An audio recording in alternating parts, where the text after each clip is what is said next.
What up, what up, what up? It's your boy Roy, one half of the Combat Sport Guys, coming back to you with another UFC quick pick video. This time in the form of Manel Kape up against Asu Almabayev. Some flyweight action in Vegas at the Apex.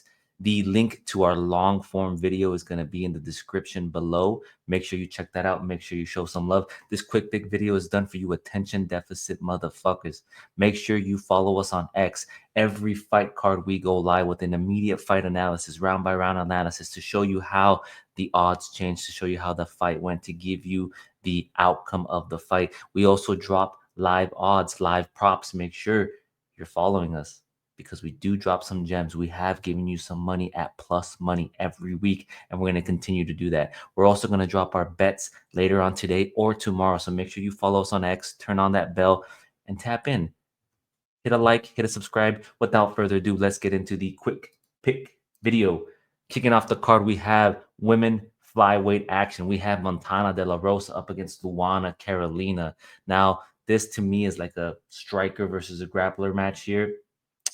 If you're on the side of De La Rosa, you have to be confident that she's going to be shooting for takedowns, securing those takedowns. If you're on the side of Carolina, you're on the side of a striker who has a good background in Muay Thai and kickboxing. She's pretty tall. She likes to fight at range. She doesn't necessarily excel on the ground, but she is getting better with her takedown defense. I think Carolina is the better striker of the two. I think her output and her volume is going to get the job done. I don't trust too much in Montana De La Rosa to secure multiple takedowns. But hey, if you're on that side and you believe that Montana De La Rosa is going to come out like Montana De La Chimaev and get multiple takedowns, then all power to you. I'm going with Carolina here. I'm going with the more output. She's going to outstrike her. She's going to land more significant strikes, and she's going to win a decision here.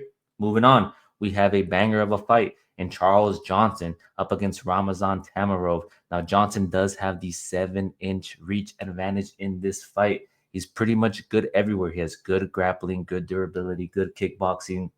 He has that wrestling background. He's going up against somebody who's fast in Tamarov. He has the striking, he has the technique, he has the power. He mixes in the kicks really well. He has those nice combinations where he starts at the body and he finishes at the head.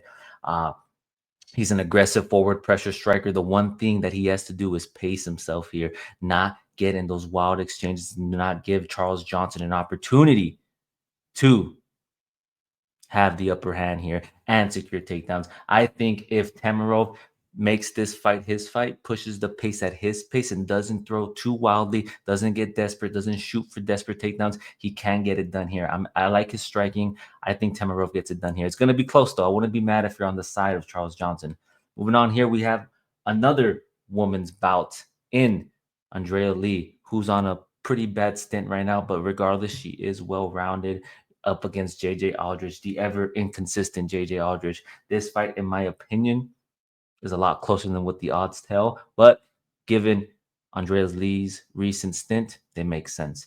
I'm going to have to give it to JJ Aldrich here, though. I think Aldrich, with her boxing, her quick hands, and her volume, she's going to be able to get it done, but I'm going to lean towards more betting the distance here. I'm going to look at the over and look at the decision props to see if they're a little nicer to put some money on, but probably going to stay away from it, to be honest. Next up, we have two strikers in Danny Silva and Lucas Almeida. Now, this is a nice featherweight bout. In my opinion, this is a close fight as well. You have Silva, who's 9-1, up against Almeida, who's 15-3. Almeida is the Brazilian. He has the kickboxing experience with diverse arsenal. He throws those leg kicks, those combos, those counters. His striking looks really good. And he doesn't shy away from pushing forward.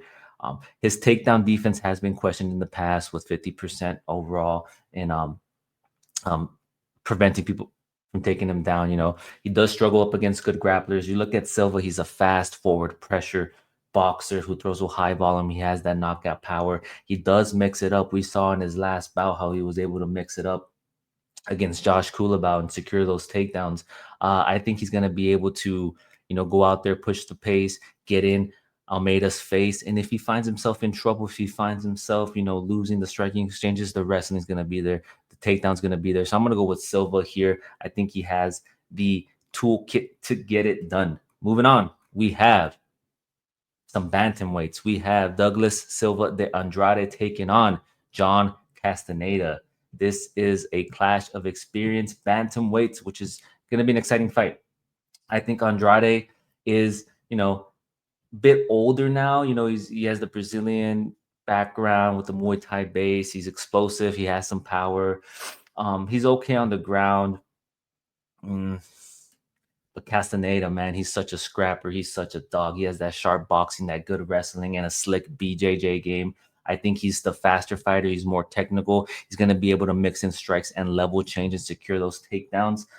I think the difference here is the level of the pace and level at which he's able to level change. And I think that's going to be the differentiating factor in this fight. I'm going to go with Sexy Mexi to get it done. Give me John Castaneda to win this fight. Next up, we have a dog and Chepe Mariscal taking on Ricardo Ramos. The Brazilians, they don't like to pronounce the R. So we're going to say Ricardo Ramos. But if he was Mexican, we'd say Ricardo Ramos. In this fight here, I'm going to side with the side of momentum. Give me Chepe. Give me Chepe Marisco. He is the pressure fighter with the strong wrestling base and gritty kickboxing. He's going to push the pace. He has the cardiovascular. He has the endurance. He has it all to get it done at 1.8 takedowns per 15 minutes and good striking. I think he's going to overwhelm Ramos and he's going to get it done in this fight. Moving on, we have I think we're still on our Yes, we have our featured prelim in Austin Lane taking on Mario Pinto. We do have a heavyweight making his debut. I understand it's a bit iffy. People like to stay away from the heavyweights because they're so inconsistent, they're so unreliable. But we have Austin Lane, big boy, former NFL player, taking on Mario Pinto. Mario Pinto is undefeated. Now, we have seen Lane in the past get knocked out, but we also seen him utilize the wrestling, lean towards the wrestling when he's going up against somebody with the striking prowess. But despite his recent success against Rebeles de Spain, he's going up against somebody in Mario Pinto, I apologize. Somebody in Mario Pinto who it has the ability to stand up if he's taken down. He does have the cardiovascular. He does have the knockout power. He does have that kickboxing background where he's able to throw those nice strikes. And I think him having that ability to bring the fight up to the ground if he is taken down is going to be the differentiating factor here. I think he's going to get it done. Give me Mario Pinto to put Austin Lane away. Kicking off the main card, we have a heavy-handed striker in Danny Barlow taking on an individual who is a submission threat on the ground in Sam Patterson. Now, a lot of people are counting out Sam Patterson because, he got knocked down by Ashmush. That was at 155 pounds. You give my man a little bit of carbohydrates, you give him some protein, he adds those 15 pounds, he looks a lot energetic. He looks a lot better at welterweight. He's on a bit of a run here. He has that submission victory over Kiefer Crosby. I think this fight is a lot closer than what the odds entail.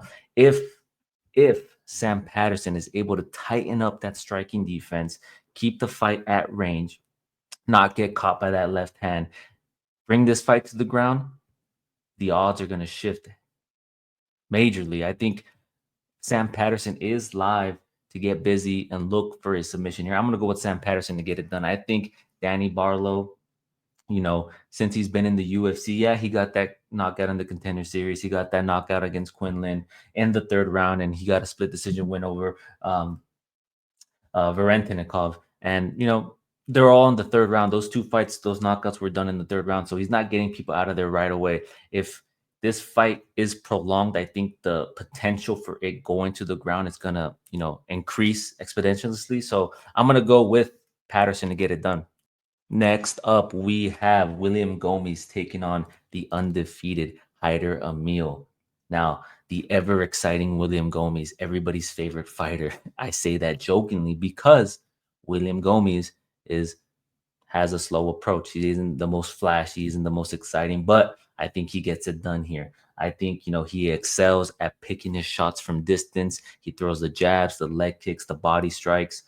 He's got good power. He has good takedown defense and some good BJJ skills. I think he gets it done here. I think he's going to put I think he's going to take the O away from Emil. We'll move on to a banger of a fight in Nasrat Haqparast. up against Esteban Ribovic. You have two individuals here, striker versus striker, right?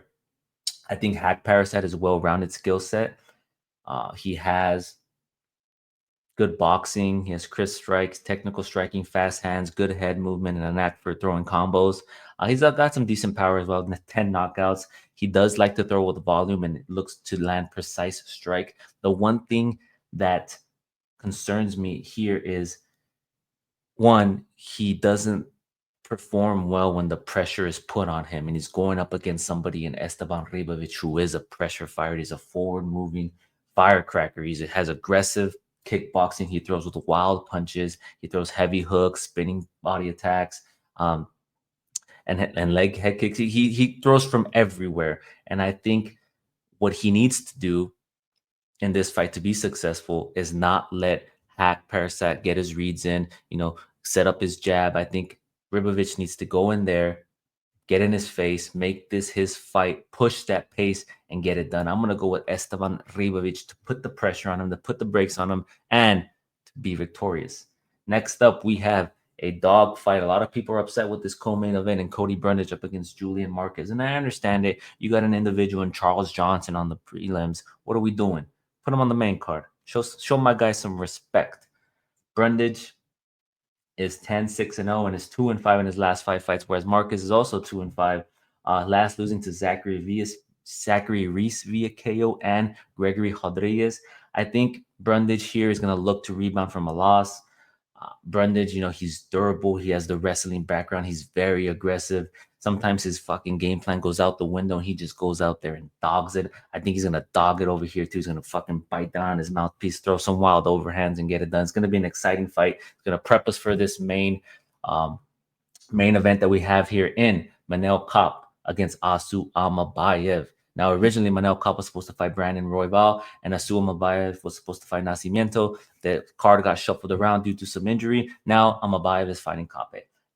You have an individual in Almabayev who does have decent striking, but he's primarily a wrestler. He has about 50% takedown success in the UFC. He's got about 9 submissions and 30 knockouts. He's on a 17-fight win streak